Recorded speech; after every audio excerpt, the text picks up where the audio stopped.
आज यहाँ हाउस के अंदर अमरनाथ ये केव का जिक्र होता है, उसकी कंस्ट्रक्शन का, वहां पे इंफ्रास्ट्रक्चर डेवलपमेंट का, वहां पे सड़क बनाने का। पर मुझे याद है, वो दिन भी याद है जब पार्लियामेंट के अंदर उमर साहब बैठे थे और उन्होंने कहा था कि 1 इंच जमीन हम किसी को नहीं देंगे। अपनी शर्तों के ऊपर, जो पूरे भारत का, जिसमें जम्मू कश्मीर का भी कंसर्न है, अपनी शर्तों के ऊपर कंडीशन, आप आ गया है वो कंडीशंस के ऊपर बात बनाई है। और मैं कहना चाहूंगा कि ये मैं इसको किस संदर्भ में कहा था कि आज भी हम अपने मैनिफेस्टो में लिखते हैं कि जम्मू कश्मीर में शांति के लिए पाक जैसे मुल्क के साथ हमें डायलॉग करना चाहिए थे। मैंने उसके कंटेक्स्ट में कहा था कि आज अमेरिका जैसे कंट्री को अगर हम घुटनों पे ला सकते हैं, तो पाकिस्तान जैसा भूखा नंगा देश, हमारे जम्मू कश्मीर में अमन बहाली के लिए उससे बात करेगा। वो आज मोदी जी का भारत है, आज हमारा भारत है। आज वो भारत नहीं है कि आज मिलिटेंट्स जाके वहां प्राइम मिनिस्टर के साथ बात करेंगे कि कैसे नेगोशिएशन होगी और किस तरीके से पूरा अमन होगा। तो मैं उस कंटेस्ट में कहा था, लेकिन सीएम साहब ने कुछ खदशात जाहिर किए थे कि हमारे सेब का क्या होगा। मैं सीएम साहब को कहना चाहूंगा, आपका सेब चमकता रहेगा, हमारा सेब चमकता रहेगा, उसका कोई कुछ नहीं बाल बांका नहीं कर सकता। वो हमने अपनी कंडीशंस के ऊपर उनके साथ अपनी टर्म्स कंडीशन के साथ एग्रीमेंट किया है।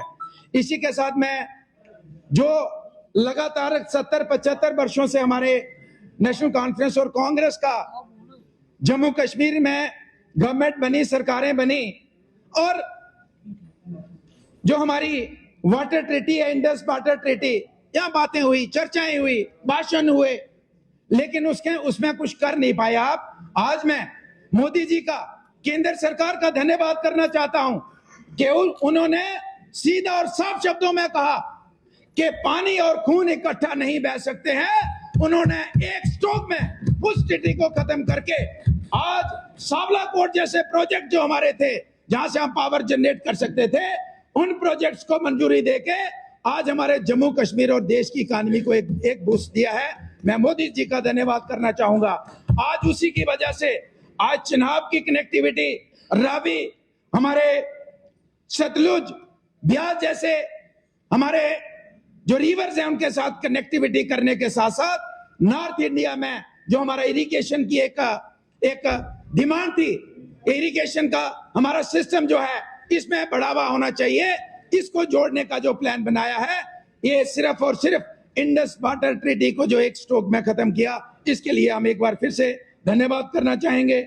मेरे साथी बार बार एक चीज का जिक्र करते हैं, मैं सभी अपने कश्मीर के साथियों को जो असेंबली के अंदर हैं, जब असेंबली के बाहर हैं, मैं उनको कहना चाहता हूं, हमारी भारतीय जनता पार्टी ने हमारे जिस रियासत के अंदर मुख्यमंत्री हैं, हमारे देश के जो बड़े नेता हैं, उन्होंने अक्सर अपनी बात में जिक्र किया है, और हम भी यहां से कहते हैं कि कोई भी इनोसेंट कश्मीरी, हमारा युवा हो, हमारा सीनियर हो, कोई भी इनोसेंट कश्मीरी को कोई तंग नहीं करेगा। ये बार बार एश्योरेंस किया है। लेकिन अगर कोई शरारत करे, मैंने शरारत की तो मुझे भी पिटाई होगी। एक बार हम गए थे बॉम्बे टू गोवा टूर, तो मैं जम्मू का हूं, तो शरारत करेंगे तो पिटाई हो जाएगी। लेकिन जो भी इनोसेंट है उसमें हम तायद करते हैं, सपोर्ट करते हैं, और यहाँ से मैसेज देते हैं कि किसी भी इनोसेंट कश्मीरी को उसका बाल बांका नहीं होना चाहिए किसी भी रियासत के अंदर। ये मैं कहना चाहता हूं। मैं मुख्यमंत्री जी, मैं आपको कहना चाहूंगा, ये जो लोग पीठ थपथपाते हैं जनाब, ये आने वाले चुनाव में जब चुनाव जाएंगे, अगला चुनाव होगा, इनकी पीठ थपथपाने से आपको वोट नहीं मिलेंगे। वोट हम जो आपके मैनिफेस्टो को बार बार आपको याद दिलाते हैं, रिपीटेडली आपको याद दिलाते हैं। दोस्त वो होता है जो आपकी खामियों को उजागर करे। ये आपके दोस्त नहीं हैं, ये सिर्फ पीठ थपथपाते हैं।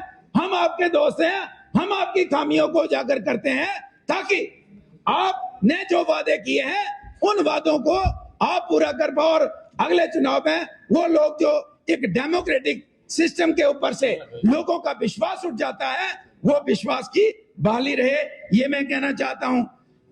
ऑनरेबल चेयरमैन साहब, मैनिफेस्टो की बात करें तो मैनिफेस्टो मैं बहुत से पॉइंट मैंने कहा था कि लगभग आपका 41 पेज का मैनिफेस्टो है। उमर साहब ने कहा कि मैं कान में हाथ लगाता हूं, मैं अगली बार मैनिफेस्टो नहीं बनाऊंगा। मैनिफेस्टो नहीं बनाएंगे तो मुझे लगता है कि अगली बार चुनाव में फिर जाना मुश्किल होगा। और अच्छी बात है, मैंने सिर्फ 24 पॉइंट गिने थे, लेकिन अगर बात करें, आपने उन बातों का जिक्र कर दिया। कोई नया पहली बार सरकार बनती, नई पॉलिटिकल पार्टी होती तो शायद वो ऐसे जिक्र कर लेती, लेकिन आपको पता था कि अब हम चुनाव जो लड़ने जा रहे हैं ये यूटी के अंदर चुनाव है, ये जम्मू कश्मीर स्टेट के अंदर चुनाव नहीं है।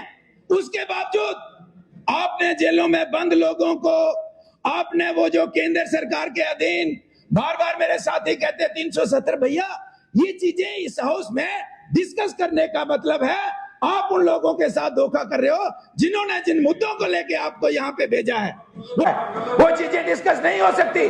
तो हमें जो प्रॉमिसेस हैं हमारे, हमने जो मैनिफेस्टो में किए, वो उनको मद्देनजर रख के करना था। सतीश आप बैठो जरा प्लीज। से मुद्दे सतीश। हम इस असेंबली के अंदर डिस्कस कर सकते हैं। इसका मतलब है आपने वो प्रॉमिस करके जम्मू कश्मीर के लोगों से झूठ बोला, उनसे वोट हासिल किए। अब जब आपको कहते हैं का काम करिए, केंद्र सरकार हमें सपोर्ट नहीं करती है, केंद्र सरकार का सहयोग नहीं है। मुझे बताइए, आज आप 200 यूनिट बिजली की पीठ थपथपाते हैं तो क्या केंद्र सरकार की वो जो स्कीम की वजह से? और अल्टीमेटली हम सब लोगों का, चाहे उस तरफ से है चाहे इस तरफ से, जो वादा सरकार ने किया, एज ए एमएलए हमने किया, हमारी पार्टी ने किया, तो सभी का अल्टीमेट टारगेट है कि हम लोगों के लिए कुछ कंट्रीब्यूट कर पाए। तो मैं ये बात इसलिए कह रहा हूं कि हम उन चीजों का जिक्र करते हैं यहाँ पे जिनका यहाँ पे कोई लेना देना नहीं, जिसका कोई यहाँ से मतलब नहीं है, फिर हम टाइम बर्बाद करते हैं। एनीवे, अब शासकी की बात करते हैं हम। उमर साहब ने कहा कि जनाब ये सभी यूटीज के लिए बंद था, हमें दिया, तो कम से कम इसका अगर हम ये समझें कि जो मैडम बार बार बात कर रहे हैं या आपके मेंबर्स बात कर रहे हैं कि स्टेट का दर्जा, तो शासकीय का मतलब ये है कि आपको स्टेट का दर्जा मिलने वाला है, तभी गवर्नमेंट ऑफ इंडिया ने माना, अदरवाइज तो बाकी यूटीज को नहीं दिया, हमें दिया। तो जब प्रधानमंत्री जी ने कह दिया, उसके बाद हम बार बार इस मुद्दे को बनाए। तो आज मैं समझता हूं कि शासकीय के तहत हमने जो स्टडी किया है, पावर प्रोजेक्ट चूंकि जम्मू संभाग में किश्तवाड़ में ज्यादा है, अदरवाइज हम बात करें तो उसमें हालांकि मुख्यमंत्री साहब ने कहा है, वादा किया है कि हम उसमें डिस्पैरिटी नहीं करेंगे, इक्वल शेयर देंगे, लेकिन मैंने जहां तक देखा है मंत्रियों के इलाकों को और अपने जो मेंबर्स हैं उस इलाकों में फोकस रखा गया है। अगर इसी तरीके से नेक्स्ट इंस्टॉलमेंट आती है उसमें भी होगा तो मैं यकीन दिलाना चाहता हूं कि हमारे सभी मेंबर पूरे तरीके से इसका विरोध करेंगे और इसका पूरे तरीके से इसको अपोज करेंगे अगर हमें हमारा हिस्सा नहीं मिला। दरबार मूव की चर्चा करते हैं, इसके बाद अब मैं मंत्री नहीं हूं, मेरी बात का जवाब मत दीजिए, आपके लोग मंत्री हैं। बात करूं जम्मू संभाग में सबसे ज्यादा अपोजिशन में लगातार 14 वर्षों से हूं, कुछ कंट्रीब्यूट करने जा रहा हूं इसमें अपने जम्मू कश्मीर और इस हाउस के लिए।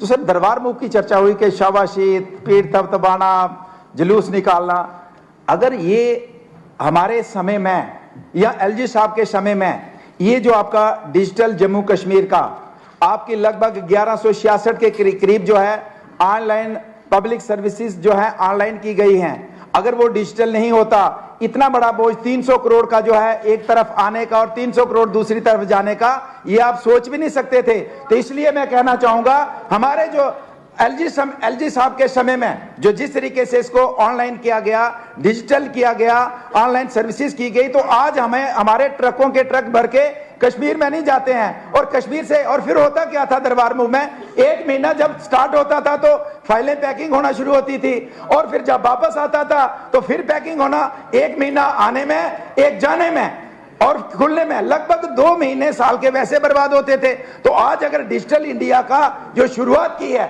और उसको आज तक लगभग उसको कंप्लीट किया है, तो आज स्टेप को आप उठा पाए हो, वरना आप सोच भी नहीं सकते थे कि इतना बड़ा मूव में जो खर्चा होता है वो खर्चा आप कर पाते।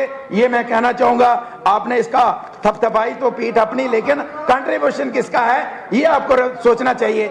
इसी तरीके से आज यहाँ हाउस के अंदर अमरनाथ ये केव का जिक्र होता है, उसकी कंस्ट्रक्शन का, वहां पे इंफ्रास्ट्रक्चर डेवलपमेंट का, वहां पे सड़क बनाने का।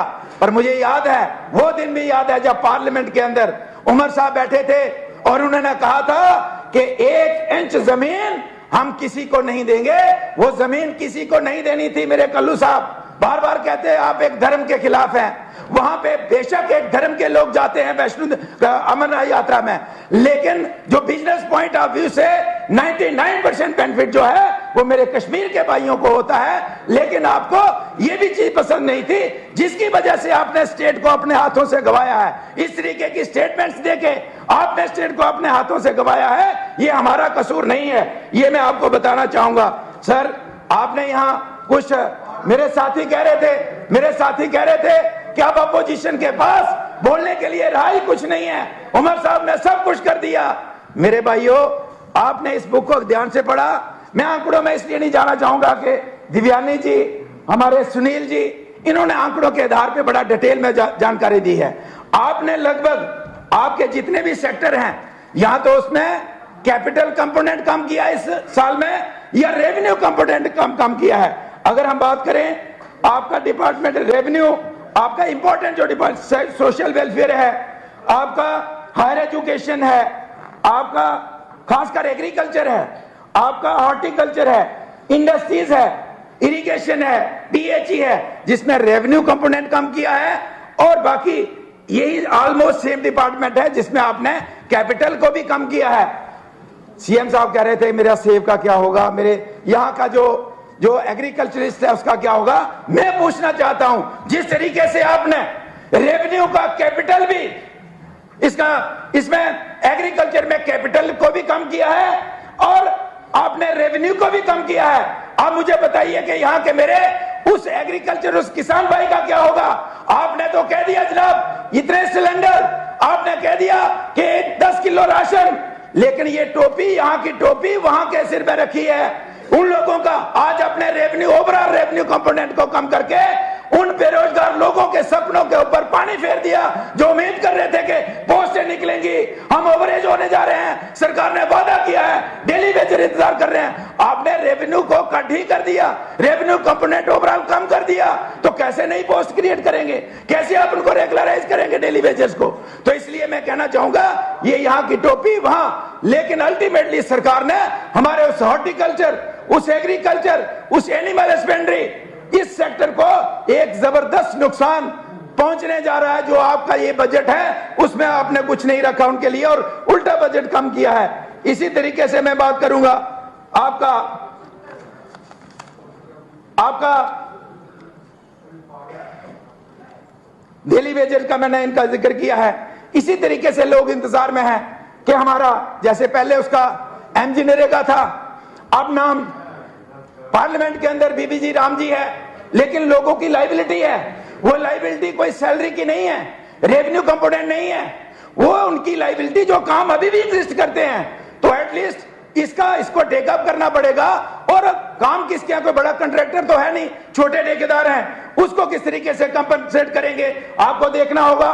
कोऑपरेटिव एक बहुत बड़ा सेक्टर है, इसमें भी आपने, लेकिन मैं ये कहना चाहूंगा कि कोऑपरेटिव को जब तक हम सभी लोग मिलके इसको बूस्ट नहीं देंगे तो आने वाले समय में हम सबके लिए एक बहुत बड़ा चैलेंज है। ये सबसे ज्यादा रोजगार का एक साधन हमारे गांव के अंदर जिम्मेदारी करते हुए कोऑपरेटिव के साथ जो जुड़ता है। लेकिन सर, जब देवगौड़ा जी की, ऑनरेबल प्राइम मिनिस्टर साहब की, देवगौड़ा जी की सरकार थी, उस टाइम लोन हमारा माफ किया गया और इन लोगों का लोन माफ नहीं हुआ और उसके 20-25 साल बाद इनको नोटिस निकलने लगे कि आप सारे डिफॉल्टर हो गए हो। आज जम्मू कश्मीर के अंदर आपकी लगभग 99% सोसाइटीज हैं डिफॉल्टर हैं। और डिफॉल्टर भी कैसी, उसका जो मेंबर है सोसाइटी का, वो किसी बैंक से लोन नहीं ले सकता क्योंकि सोसाइटी डिफॉल्टर है, वो भी डिफॉल्टर है। तो कोऑपरेटिव सेक्टर को किस तरीके से हमने बूस्ट देना है। इसी तरीके से अगर हम बात करें मैडम, हमने यहाँ पीठ थपथपाई के हमने तो कॉलेज बना दिए, आज मेडिकल कॉलेज बन गए मैडम। ना तो वो मेडिकल कॉलेज है ना डिस्ट्रिक्ट हॉस्पिटल है, सारे डिस्ट्रिक्ट हॉस्पिटल का बेड़ा गर्क हो गया। ना तो मेडिकल बन पाया और ना डिस्ट्रिक्ट हॉस्पिटल चलता है। दो लोगों का कंट्रोल है, एक तो हायर हेल्थ एजुकेशन डिपार्टमेंट का है और दूसरा आपका हेल्थ डिपार्टमेंट का है। कोई किसी की बात नहीं मानता। जिस तरीके से उधमपुर के अंदर हमें देखने को मिला। ये उधमपुर की बात नहीं है, ये सभी हॉस्पिटल के अंदर है कि आपका सुपरिटेंडेंट है, उसका कंट्रोल नहीं है, तो सुपरिटेंडेंट उसको वो है उसके हेल्थ डिपार्टमेंट से, बाकी सारे डॉक्टर्स आप। इसके साथ ही हमने कहा कि मैं बिजली की बात करी और आपका प्रॉमिस था, आपने कहा 16%, बहुत बड़ी पीठ थपाई अपनी कि 16% रेवेन्यू। मुझे बताइए, मीटरिंग का अपोज किया था, ठीक है, मीटर लगे, आपने पहले अपोज किया था, अभी आपने खुद कहा कि लगने चाहिए, लेकिन मुझे बताइए कि आज भी 70 वर्षों के बाद किसी भी गांव के अंदर जाइए, जितने मेरे एमएलएज हैं, अपने ईमान से पूछिए कि क्या आपका रोटी खाने का वक्त जब होता है, क्या बिजली कट होती कि नहीं होती है? आप भी आज भी उस बिजली का कट हम खत्म नहीं कर सके।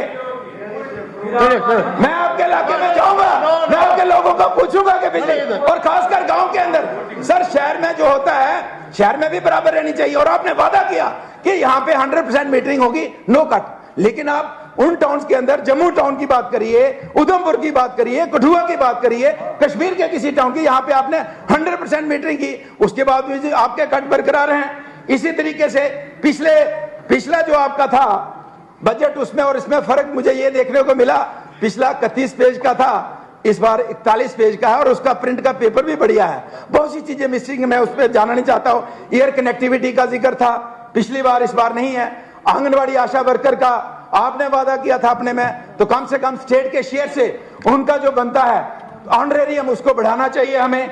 कुक का आपका बहुत एक इंपॉर्टेंट इशू है कि स्कूल्स के अंदर जो कुक लगे हैं उनका बहुत इंपॉर्टेंट है, उनका स्टेट शेयर, बाकी स्टेट्स में सभी स्टेट्स उनको अपना शेयर देती हैं, और ज्यादा पैसा देके उनका कम से कम आज उसको हम 900 रुपया महीने का देते हैं, तो काइंडली इसके ऊपर देखने की जरूरत है।